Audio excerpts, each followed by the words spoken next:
In the dimly lit halls of Europe's grandest museums and the opulent estates of aristocrats, treasures waited, unaware that the storm of war was about to descend upon them. The year was 1933, and a young Adolf Hitler had ascended to power in Germany, promising to restore national pride and conquer enemies both near and far. But beneath the veneer of political rhetoric lay an obsession that few outside the inner circle fully understood: Hitler's insatiable hunger for wealth, power, and artistic grandeur. He envisioned a Third Reich that would dominate Europe not only militarily but culturally, a regime that would absorb the finest art, gold, and artifacts as trophies of conquest. For Hitler and his close allies, the treasures of Europe were not merely valuables, they were symbols of supremacy, to be claimed, catalogued, and displayed as evidence of a new world order. From the moment German troops began marching into neighboring countries, the machinery of looting kicked into action. Banks, private estates, churches, and museums were systematically stripped. Units like the Einsatzstab Rosenberg, an SS task force specifically designed to confiscate cultural property, moved with chilling precision. Artworks were meticulously documented, crated, and transported to Germany. Gold and jewels were seized from banks, often at gunpoint, and sent to secret vaults, where they would finance the Nazi war machine. Every stolen artifact, whether a Rembrandt painting or a gold chalice, was more than just a possession, it was a statement that the Reich now controlled the cultural and economic heart of Europe. In Paris, the world's art capital, the Nazis orchestrated one of their most audacious thefts. Entire museum collections, private galleries, and even the famed Rothschild estates were ransacked. Paintings by masters like Vermeer, Renoir, and Monet vanished overnight, carefully packed in crates and shipped east. Soldiers and administrators carried out these operations with bureaucratic efficiency, as if plundering the wealth of a continent were nothing more than routine paperwork.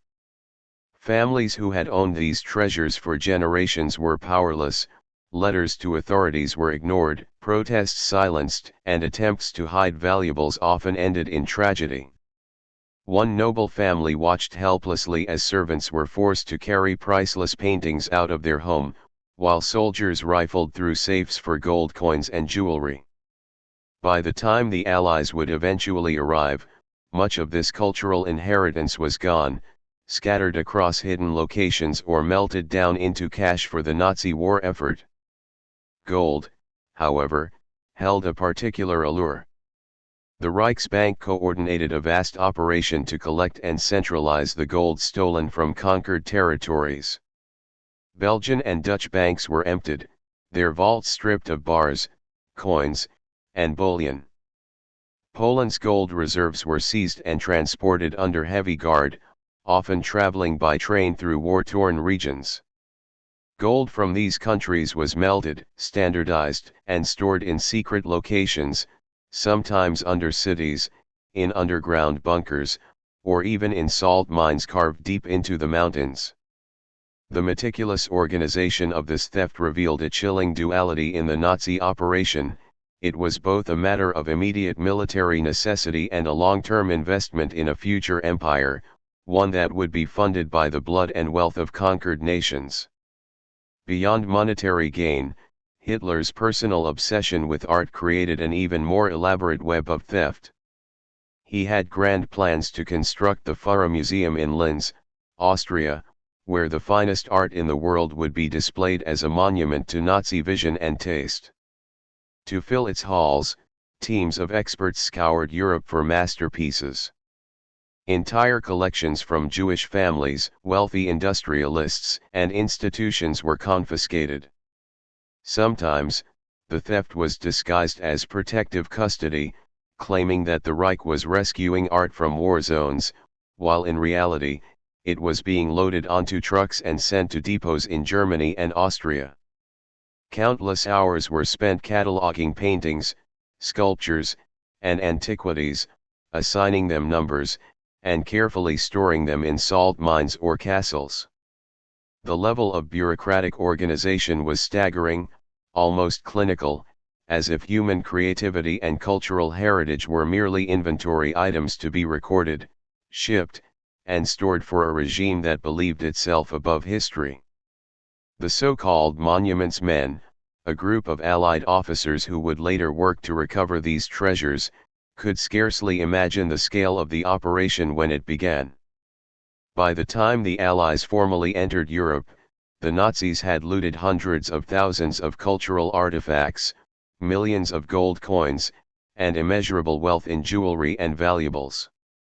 The operation was not random, it was deliberate and systematic. From Italy to the Netherlands, France to Poland, every move was pre-planned. Soldiers received lists of items to seize, and local collaborators were sometimes coerced into identifying treasures. The Nazis understood the value of not just gold or paintings, but symbolic power. To control culture, they believed, was to control nations themselves. And so, the theft was both practical and ideological, a declaration that all of Europe now belonged, in wealth and in heritage, to the Reich. Even religious institutions were not spared. Churches, synagogues, and monasteries became targets. Religious artifacts, ancient manuscripts, and ceremonial objects were confiscated, melted down, or shipped east. Monks and clergy tried desperately to hide these treasures, sometimes burying them in crypts or secret rooms, but the relentless efficiency of the Nazi machine often rendered these efforts futile. Stories of priests weeping as they watched sacred relics disappear became all too common. In some cases, entire libraries of rare books vanished, leaving behind only records of their existence. The scope of these thefts would later be understood as one of the largest organized cultural heists in history, rivaling anything in human memory. By the end of 1941, the Nazis had consolidated a staggering network of stolen wealth. The treasure was not only in physical possession but also carefully hidden to avoid Allied capture. Salt mines in Austria and Germany became vast storage chambers, housing paintings, gold, coins, and precious objects. Castles, warehouses, and private estates were converted into depots for stolen property. Even the famed Amber Room, the Russian chamber decorated entirely in amber and gold, fell into Nazi hands, removed piece by piece and transported westward, disappearing into secrecy and legend. For Hitler and his associates, each stolen item was a symbol of victory, a tangible proof of dominance, and a step toward the empire they envisioned. And yet, even amidst these triumphs, there were cracks in the system. Some treasures were hidden too well, their locations forgotten in the chaos of war. Others were moved hastily as Allied forces advanced, vanishing into forests, lakes, and mountains. Not every item survived the brutality of conflict, some were destroyed, melted down, or lost. Despite meticulous records, the vast scale of theft, combined with the chaos of retreat, meant that countless treasures slipped through the cracks of history. The story of these stolen riches was far from over, even as the Nazis celebrated their acquisitions, the seeds of mystery and legend were already planted. It was only a matter of time before the war would end, the perpetrators would fall, and the world would begin the painstaking search for what had vanished into the shadows. The allure of missing treasure, stolen with such precision and yet scattered so mysteriously, captivated both the imagination of historians and the hearts of treasure hunters. What had been taken by force, catalogued with cold efficiency, and hidden behind walls of stone and secrecy, now awaited discovery. Each shipment, each salt mine, each castle cellar became a potential cache of unimaginable wealth. The story of Nazi treasures was just beginning. The meticulous thefts, the careful hiding, and the human drama behind every stolen object would echo through decades, shaping the narrative of World War II not just as a military conflict, but as a saga of greed, obsession, and the enduring mystery of what was lost and what might still be found. The war had swept across Europe like a hurricane, leaving destruction in its wake, but for the Nazis, destruction was only part of the mission. Where others saw rubble and chaos, they saw opportunity, a chance to seize the finest works of human creativity, to claim history itself as their own. The stolen treasures were not random, they were chosen with care, prized for their value, rarity, or symbolic significance. From the moment German forces occupied a city, specialized teams of officers and scholars began their careful search. Art galleries, private homes, and municipal museums were methodically catalogued, inventories compiled, and items carefully crated for transport.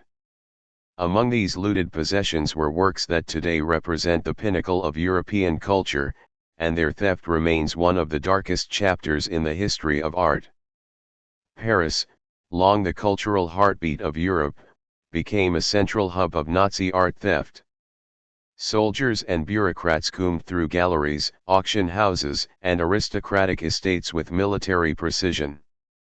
Paintings by Van Gogh, Cézanne, and Monet disappeared into the Reich, some sent to Berlin, others destined for Hitler's dream museum in Linz. One of the most audacious seizures involved the Jeu de Paume Museum, which was converted into a processing center for confiscated art. Here, every piece was examined, documented, and assigned a value before being sent on its journey across occupied Europe. Owners often had no warning, no chance of negotiation, masterpieces vanished overnight, leaving nothing but silence and the faint echo of history lost. The infamous Amber Room, however, was in a league of its own. Originally constructed in Prussia and later moved to Russia's Catherine Palace, it was a chamber entirely covered in amber panels, gold leaf, and mirrors. The Nazis dismantled it in 1941, carefully numbering each piece and shipping it westward. It has never been recovered, and its disappearance has fueled endless speculation. Some historians claim it rests in a forgotten salt mine, others believe it was destroyed during bombing raids. Regardless, the Amber Room became emblematic of the Nazis' obsession not just with wealth but with cultural dominance. To possess it was to control the story of a nation, to own a legend that stretched across centuries. Beyond art and amber, the Nazis also pursued religious relics and ceremonial treasures. Churches and synagogues were raided, gold chalices, ancient manuscripts, and sacred artifacts were confiscated, and priceless items vanished into secret bunkers. In Italy, the Vatican's proximity did not prevent thefts. Many artifacts were moved to German-controlled areas under the guise of protection, while in reality, they became part of a vast hidden network. Precious jewels, intricate crosses, and ancient scrolls were catalogued and crated alongside paintings, their disappearance leaving voids in collections that have yet to be reconciled. The loss was both material and symbolic. It was a violation not just of property, but of heritage and faith. Jewelry and personal valuables held a special allure for Nazi leaders. Hermann Göring, second only to Hitler, amassed an immense personal collection. He acquired gemstones, necklaces, and rare coins, often using intimidation or threats to secure them. Looted from Jewish families, wealthy industrialists, and even other officers, his collection became legendary. Göring's obsession with luxury items was more than vanity, it was a statement of power. Every diamond or rare coin symbolized conquest, a tangible proof of dominance over those who had once wielded influence. Stories of families forced to surrender heirlooms, watched over by armed guards, became common across occupied Europe. The personal anguish mirrored the systematic brutality of the Nazis, blending greed with terror in a way that still shocks historians today. Some treasures, like famous paintings, were not simply transported but hidden with care. The Nazis developed an intricate network of storage locations. Salt mines, deep in the Austrian Alps, served as massive underground warehouses, where entire collections could be kept in stable temperatures and away from the reach of Allied bombers. Castles in Bavaria and remote estates became repositories for smaller collections, while specially designed bunkers in Berlin held the most prized pieces. Every crate was labeled, documented, and logged, yet despite this care, the chaos of war ensured that many of these items would vanish into obscurity. Some were moved multiple times to evade advancing Allied forces, leading to the disappearance of countless masterpieces whose fate remains a mystery even today. Among the looted treasures were entire archives and libraries. Ancient manuscripts, maps, and historical documents were taken from institutions in France, Poland, and the Low Countries. These were not items of immediate monetary value but of cultural and intellectual importance. By collecting and controlling them, the Nazis hoped to manipulate history itself, to rewrite narratives in their favor. Scholars were conscripted to sort through these archives, determining which items would be sent to museums, which would serve research purposes, and which could be sold on the black market. The sheer volume was staggering. Millions of documents, letters, and rare books were taken, many of which have never resurfaced. Their absence represents not only a material loss but an irreparable gap in human knowledge. Stories of audacious thefts spread across occupied territories. In the Netherlands, a small museum's entire collection of medieval art disappeared overnight. In Belgium, private collectors awoke to empty homes, their treasures packed and shipped east. In France, the Rothschild family's holdings were targeted repeatedly, with soldiers and collaborators working in unison to seize paintings, coins, and jewelry. Many of these operations required careful planning. Officers relied on detailed inventories, secret maps, and even bribed locals to identify hidden caches. Each successful seizure reinforced the perception that nothing, no matter how small or remote, was safe from the Reich's grasp. Even today, these stories captivate the imagination. Every painting that vanished, every chest of coins or set of jewels, represents not only a loss of wealth but a disappearance of identity, a theft of history itself. The Amber Room, in particular, has become a symbol of all that is missing, the ultimate prize lost to time and secrecy. Other masterpieces, though recovered partially, remain subjects of dispute, hidden in private collections or government repositories, their original owners long gone. The treasures stolen by the Nazis were more than objects, they were echoes of vanished worlds, testaments to a systematic effort to dominate culture, history, and memory. While the Nazis celebrated their conquests, they could not foresee the unraveling of their empire. Some treasures were hidden so well that even their own planners lost track of them. The chaos of retreat, the Allied bombings, and the hasty evacuation of depots ensured that countless items slipped from the Reich's control. Today, the legacy of these stolen treasures continues to drive historians, archaeologists, and treasure hunters. Every rediscovered painting, every recovered artifact, brings the past into focus, revealing not only the scale of Nazi theft but the resilience of history itself. The stolen treasures also left a haunting trail of human stories. Families whose legacies had been built over centuries found themselves dispossessed overnight. Entire lineages of collectors, artists, and scholars saw their life work vanish. Yet in the shadow of loss, efforts to document and recover these treasures began almost immediately. Allied forces, later joined by dedicated teams known as the Monuments Men, meticulously traced the paths of stolen art and valuables, often uncovering hidden depots, salt mines, and castles filled with masterpieces. Their work was dangerous, painstaking and often emotionally wrenching, but it marked the beginning of humanity's effort to reclaim what had been stolen not merely as property, but as a piece of collective memory. The story of these stolen treasures is a saga of obsession, greed, and brilliance turned toward destruction. From the Amber Room to Van Gogh's paintings, from gold coins to jeweled relics, the Nazis' thefts reshaped Europe's cultural landscape. Many of these items remain missing, hidden in bunkers, mines, and private collections, or perhaps destroyed in the chaos of war. Yet their legend endures, inspiring modern treasure hunters, historians, and filmmakers.